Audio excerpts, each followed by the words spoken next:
ahora vamos a abrir la Biblia y vamos a recordar una de las expresiones muy conocidas que todos lo repetimos incluso porque nos han enseñado en la escuela, nos enseñaron los padres, todos conocen la oración que Jesús nos enseñó, el Padre Nuestro allí en Mateo capítulo 6, solo que hay una expresión que a mí me llama mucho la atención y hablamos allí de precauciones y de cómo nosotros podemos evitar muchas caídas en la vida. Vamos a la Biblia entonces.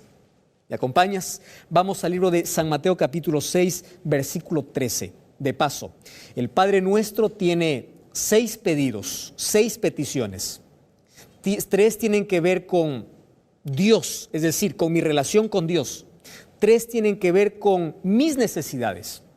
Ahora, me interesa mucho la última petición del Padre Nuestro. ¿Y por qué Jesús lo colocó allí? Es impresionante.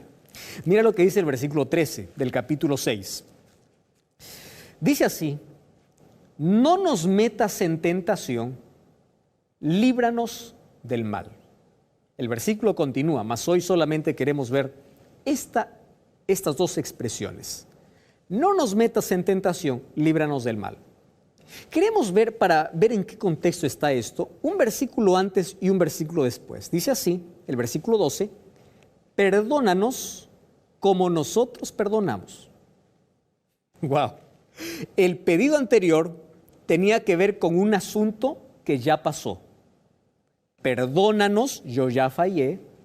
Perdónanos como yo perdoné, es decir, es ya un hecho que ya se realizó. Solo que este último pedido que se hace en el Padre Nuestro no está ni en el pasado ni en el presente, sino es una petición a futuro. Es impresionante. Allí dice, no nos metas. Está hablando en un tiempo futuro. ¿Sabes que cuando yo era niño, empecé a aprender algunos párrafos de la Biblia y me llamó mucho la atención de todo el Padre Nuestro y de cada expresión que Jesús aquí mencionó en Mateo capítulo 6, la expresión que más me llamó la atención es esta. Y yo quedaba pensando allí como niño y decía, ¿cómo funciona este asunto? ¿Es que Dios nos mete en tentación? Es más o menos como una prueba que toma el profesor y dice, bueno, ya te preparé o ya estás preparado, ya te enseñé, ahora examen.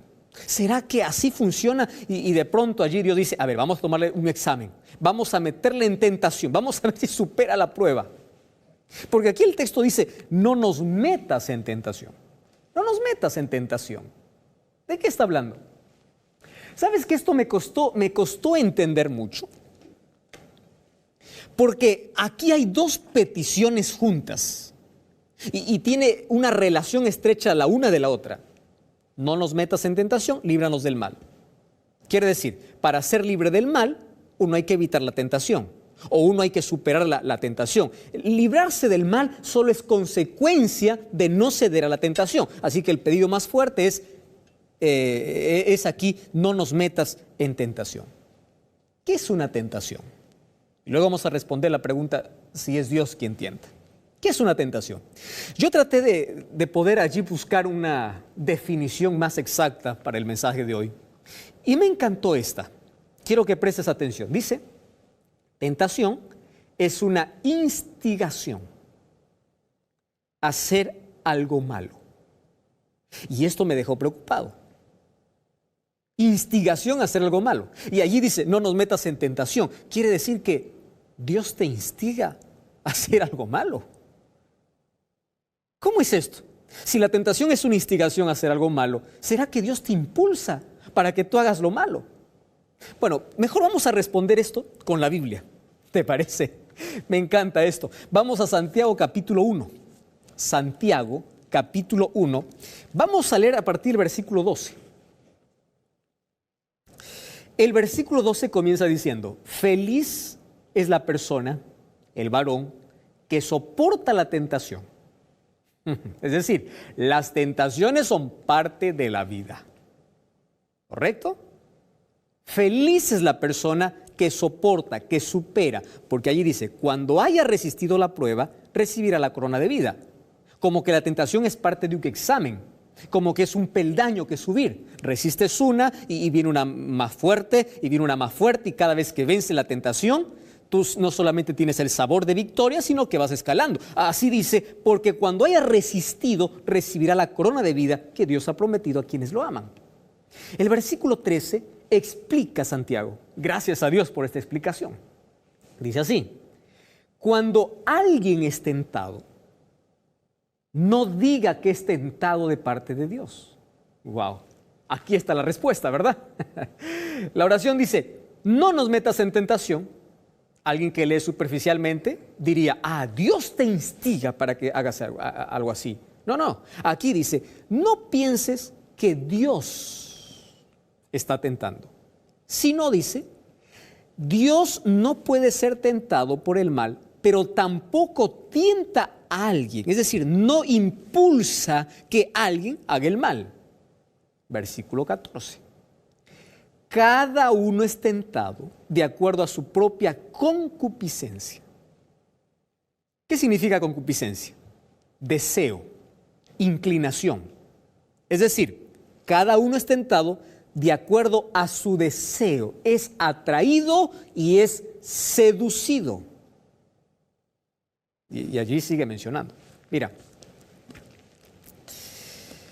si la tentación no viene de parte de Dios, ¿cómo nosotros entonces debemos entender la expresión de Mateo 6, no nos metas en tentación? La manera como nosotros tenemos que ver aquí en el Padre Nuestro es: no permitas que ceda a la tentación. Porque la tentación va a existir. Antes de caer, uno primero es tentado. No permitas que ceda.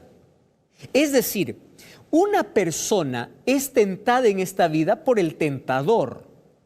Estoy redundando. No estoy redundando. Y hay un solo tentador, y es el diablo. Y el diablo conoce cuál es tu deseo. A mí no me va a venir con una tentación que a mí no me gusta. Él sabe cuál es mi inclinación pecaminosa. Orgullo, egoísmo, dinero, fama, poder, no sé.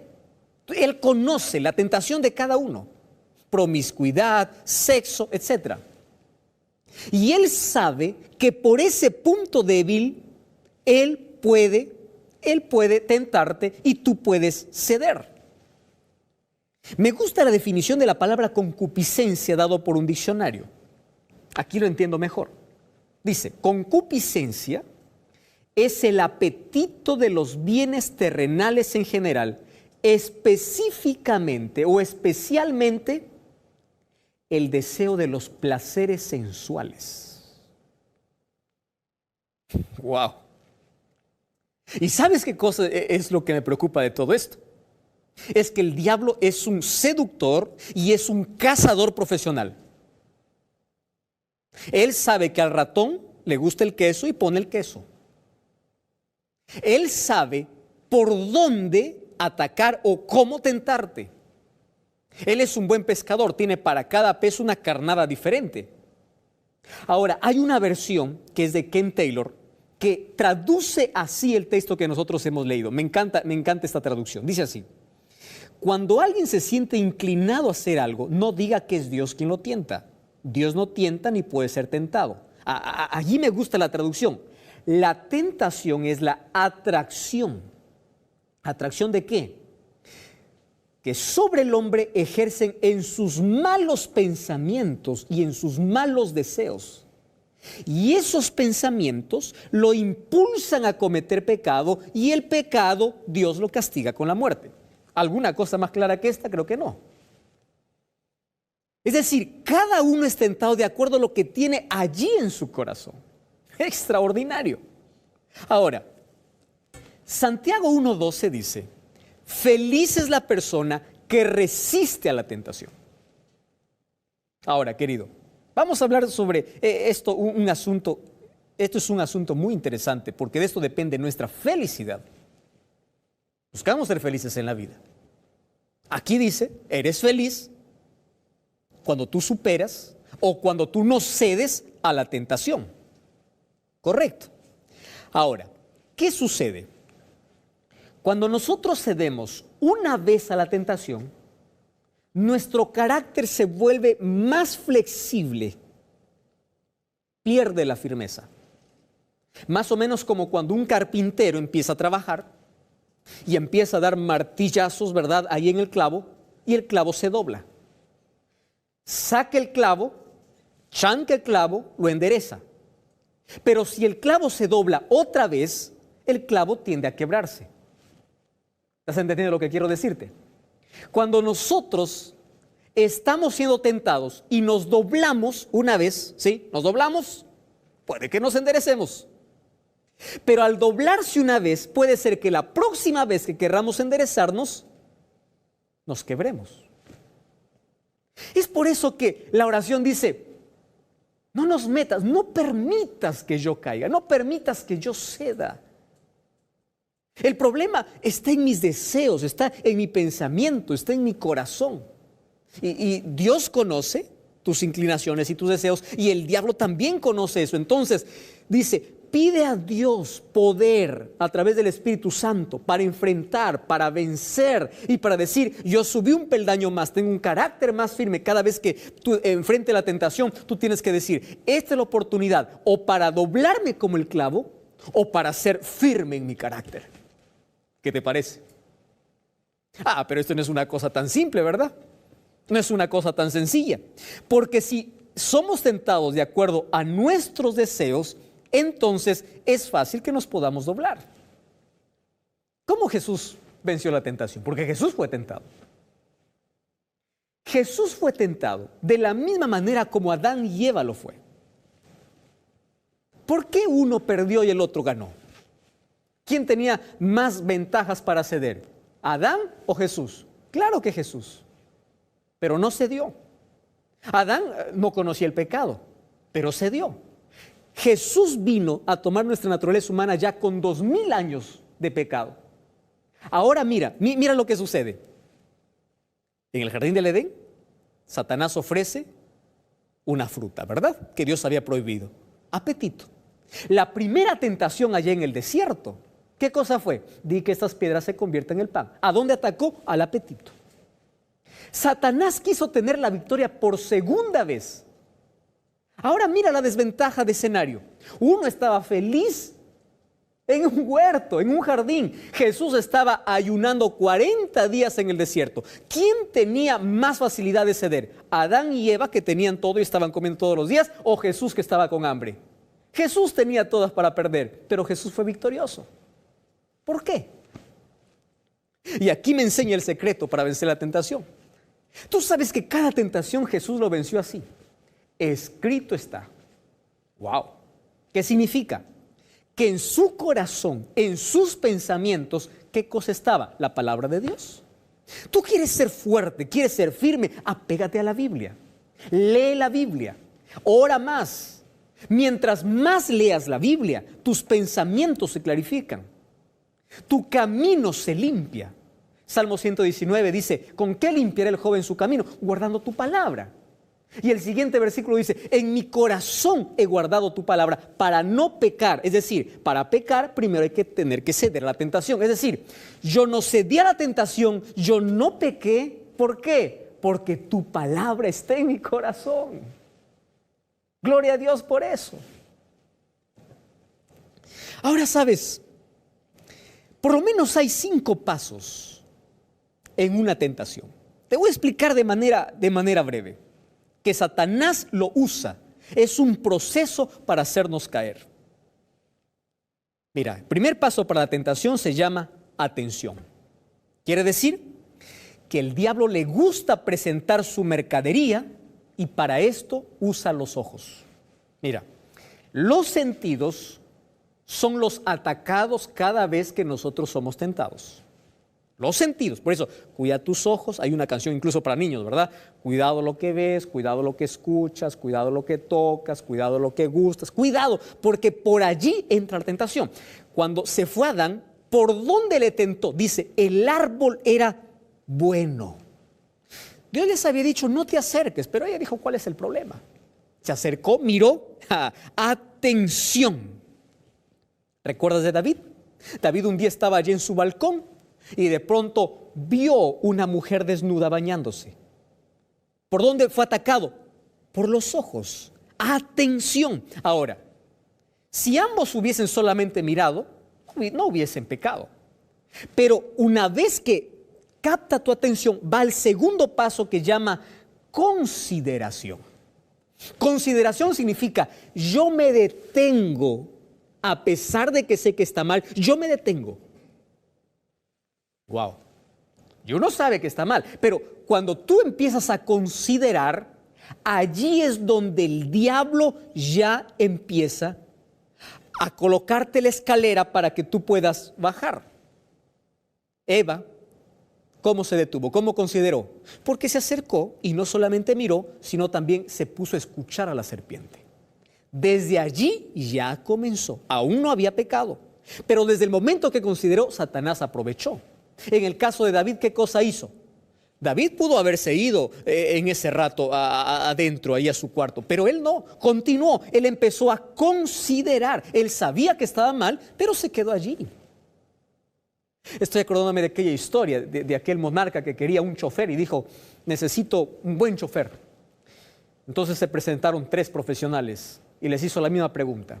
Dijo, si yo tuviera que subir en un cerro peligroso, cerca a un abismo, ¿cómo ustedes conducirían? El primero, para impresionar, le dice, mire, rey, le dice, mientras esté al filo y el timón esté en mis manos, usted no tendrá peligro. El otro, para querer impresionar, le dice, mire, rey, para mí no hay ningún problema si la llanta está un poco en el abismo y un poco en la tierra. Yo puedo hacerle llegar con bien a su destino. Y el tercero dijo, mire, mi rey, yo mientras más lejos esté del abismo, será mejor. ¿A quién crees que contrató el rey? Al tercero. Los seres humanos estamos acostumbrados a considerar, a jugar con el pecado, a decir, esto no es muy peligroso. Y allí nosotros perdemos. Y mira, ¿sabes cuál es el tercer paso? Se llama transigencia. Es decir, es el pecado mismo. Eva comió, David fue y tomó esa mujer. Y de allí viene el cuarto paso, que es humillación. Eva se fue y se escondió porque te vas a quemar. Y no cedas a la tentación, porque una vez que cedes, tu carácter empieza a ser flexible y a caer. Pero Dios es maravilloso, que no importa cuántas veces hayas caído, Dios puede darte ahora firmeza, pero necesitas tomar una decisión. Resistir la tentación con la palabra de Dios. Tienes que leer la Biblia, tienes que estar cerca de Dios, tienes que fijar tus ojos en Cristo. Y cuando tú estás mirando a Jesús y te aferras a Jesús y te aferras a su palabra, tú resistes la tentación y ¿sabes qué más? Te libra del mal. Nadie quiere caer en pecado. Es vergonzoso. Nadie quiere embarrarse con aquellas cosas que esta vida ofrece, porque luego viene una conciencia culpable, viene un vacío en el corazón, viene una tragedia para la vida y noches de insomnio, días.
Sin sentido.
invito a buscar una iglesia adventista el séptimo día.